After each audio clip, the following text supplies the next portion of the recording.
Hello and welcome to Dr. Brainwaves. I'm Dr. Susan Raschal, and this is Dr. Rena Azar.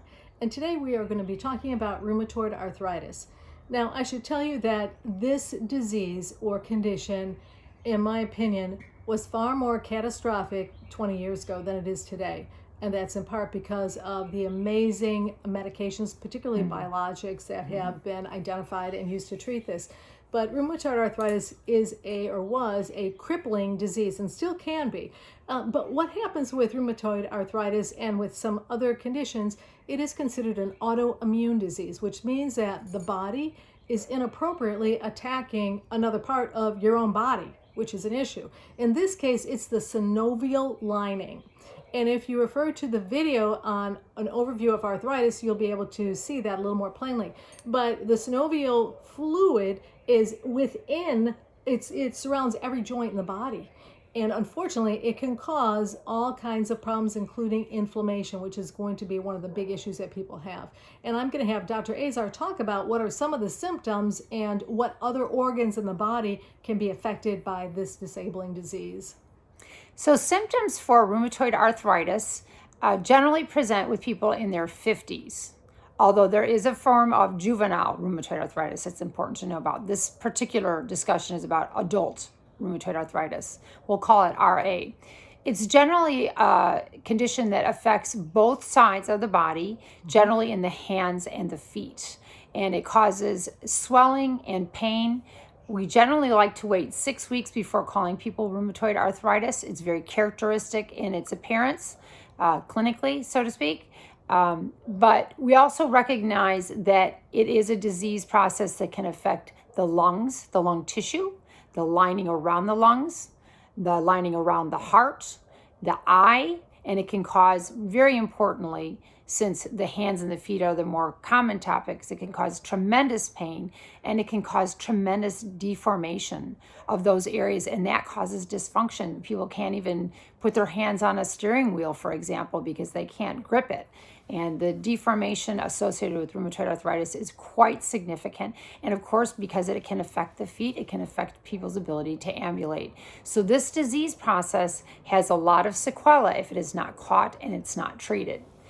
It is diagnosed by mostly a clinical diagnosis. It's very characteristic, like I discussed earlier in its presentation. There are blood tests that can be done for it, but they are not 100% sensitive in detecting it. So if somebody has very sure signs of rheumatoid arthritis and it's very characteristic, generally they'll make that diagnosis and not necessarily wait for confirmation with x-rays or with blood work, and they'll go ahead and start to treat.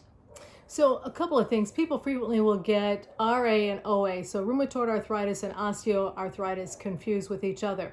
But one of the characteristics that you will know if you suffer from this is in the morning, your pain will be the worst. And then as you go about your day, the pain actually gets better. But that is just the opposite with osteoarthritis. Most people, after a rest, they'll wake up and they feel refreshed. And then when they go about their day, then they start getting the stiffness and having some of the other symptoms. So that is a characteristic distinction between RA and OA. And we have a video on osteoarthritis where we discuss that, and we discuss the fact that osteoarthritis usually will give you some relief after about 30 minutes in the morning. If your pain lasts longer than 30 minutes, you're looking at some other arthritis processes likely. In addition to the fact that osteoarthritis, as you can see in our overview, usually hits the hips, the knees, the spine, in the cervical, and the lumbar area, which is the neck and the lower back area. So rheumatoid arthritis is treated because we're trying to decrease the risk of functional limitation. We're also trying to make sure that we can identify and prevent extra-articular disease, which simply means the disease that can occur in the lungs, around the heart, and in the eye. So we look at who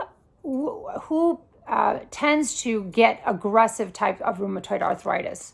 And we know that people who are more likely to have severe progression are people that present with x-rays that can already show certain types of lesions that are suggestive of rheumatoid arthritis.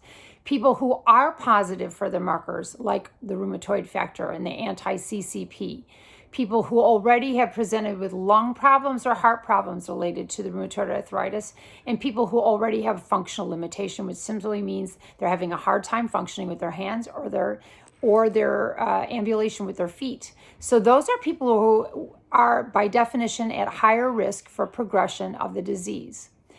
Rheumatoid arthritis is treated aggressively. That's why it's really important that you don't self-treat an arthritis. If you have suggestion that your arthritis is anything other than osteoarthritis, and mild at that, you need to get in and see a provider to be evaluated for your use of medications and to make sure that you don't have a treatable condition like rheumatoid arthritis. One of the things that we know about rheumatoid arthritis too is that the earlier that it's treated, the better the outcome for you, because if it's left untreated, then you may have these permanent changes that unfortunately medications can't fix.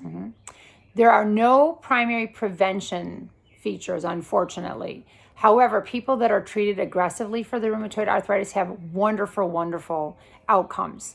On the other hand, a delay in treatment can cause very profound, long-lasting effects.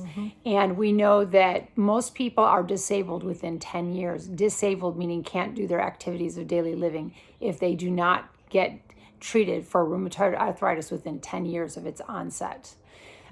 Also, and we're not exactly sure what the mechanism for this is, also there's a very increased risk for premature mortality that seems to be related to coronary artery disease in people who have rheumatoid arthritis. And this as well is prevented.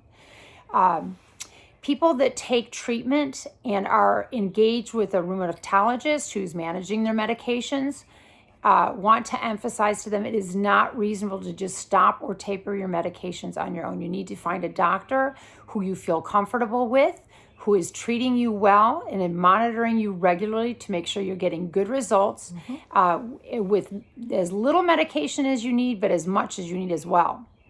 So stopping or modifying your medication without the assistance of your doctor is not a good thing. Treatment includes anti-inflammatories like NSAIDs. There's a video on NSAIDs that you can see that we've put out. And you can also have treatments with steroids. But the thing, as Dr. Raschal has already made reference to, that has really made a big difference is that we have something called DMARDs. And this is a disease-modifying anti-rheumatic drug. These medications are immunomodulators and immunosuppressants, which means they modify our immune system so that it stops attacking these areas. So it's not just an anti-inflammatory like steroids or NSAIDs. It actually decreases the attack and therefore decreases the progression of the disease. And these have been game changers for rheumatoid arthritis. When we talk about NSAIDs, we're talking about non-steroidal anti-inflammatory drugs that Dr. Azar alluded to. There's a video on it, but what it represents are medicines like ibuprofen, Bufferin, Excedrin, Goody's powder, Aleve, Advil. Any of those medicines are, even aspirin, are considered NSAIDs. Just want to clarify that for some of you who don't know what that is. And I would strongly encourage you, because if you're watching this video, you probably have an interest in arthritis because you've got some symptoms. And if you're using NSAIDs, please see my video on NSAIDs that covers what they can treat, but what dangers can occur when you take them excessively or for prolonged periods of time. The main message here is if you have rheumatoid arthritis, NSAIDs are not going to stop the progression of your disease. Please get help. It's a life changer.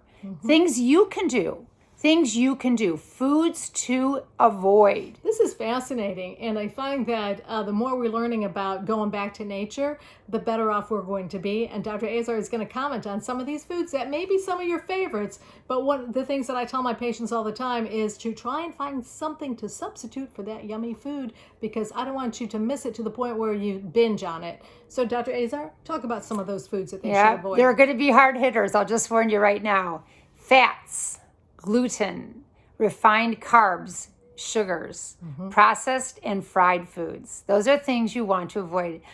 Fortunately or unfortunately, you're going to see us talk a lot about those because that is true for many disease processes. But that diet has been shown definitively to worsen rheumatoid arthritis. I'm not saying stop them, but minimize them. And these, what you're going to find is most of these autoimmune diseases, if there's no literature on it yet, there will be, that talks about these inflammatory foods, that the more the more inflammatory foods you remove from your diet, the better your disease outcome is going to be. And just in general, because we know that sugar, for an example, is a poison to the body. And in many cases, gluten is too. So I would strongly recommend trying to find something to substitute for those yummy foods. Foods that have been shown to help people with rheumatoid arthritis are nuts, Yes. garlics and onions, beans, citrus fruit, green tea. So there you have it. There are some yummy things that you can still eat and benefit your rheumatoid arthritis.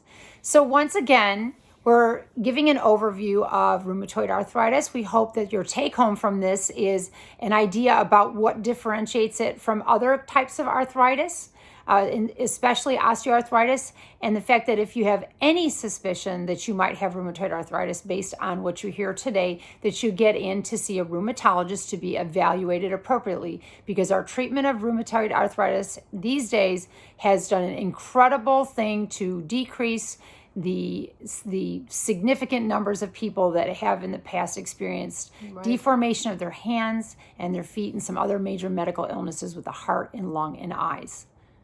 Thank you so much for joining us on Dr. Brainwaves. See you next time.